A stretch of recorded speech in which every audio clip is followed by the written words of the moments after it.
Παναθηναϊκός κατακτά το 6ο του ευρωπαϊκό τρόπαιο. Και ο Δημήτρης Διαμαντίδης θα είναι ο πρώτος που θα πιει σαμπάνια από αυτό.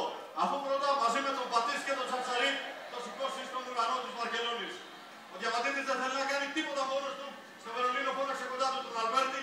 Εδώ φώναξε κοντά του τους αξιωματικούς του, τον Πατής και τον Τσατσαρί.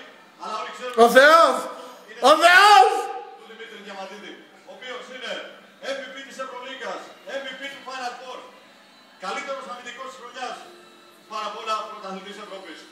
Ο Μπράντοβιτς και Διαμαντίδης, αυτή η διαρχία οδήγησε τον Παναθηναϊκό στην κατάκτηση ενός Αυτή η διαρχία του οδήγησε. Γιατί όποτε είναι μαζί, τα διαρχία μας! Κάποτε λέγαμε ότι οι ομάδες μας Έλα Σάντο! το 96 στο Παρίσι από έναν διαφορετικό Παναθηναϊκό. Τον συνδέουν με τότε λίγα πρόσωπα όπως του Φραγκίσκο Αλβέρτη, του Θανάση Γιαννακόπουλου, των αδελφών Γιαννακόπουλου στην πραγματικότητα, ασχετά αν ο Παύλος δεν είναι εδώ. Και βέβαια από Κακομπλάκα! να ακολουθήσουν τα επινίκια στους δρόμους της Βαρκελόνης, να τους δείσουν στο πράσινο 3.000 Έλληνες που ήρθαν εδώ, πολλοί από αυτούς δίχως εισιτήρια. Ο Φώτσης σε ρυθμούς τρέλας. έχει σαλτάρει ο άπιστος.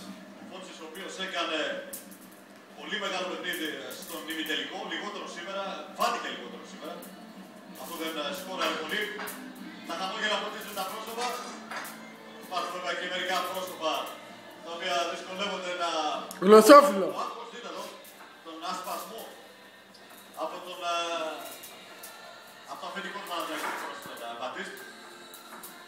Νομίζω ότι τη μέρα που έφτασε στο Παναθηναϊκό ο Σέλβιο Μπράντοβιτς άλλαξε και η ιστορία του.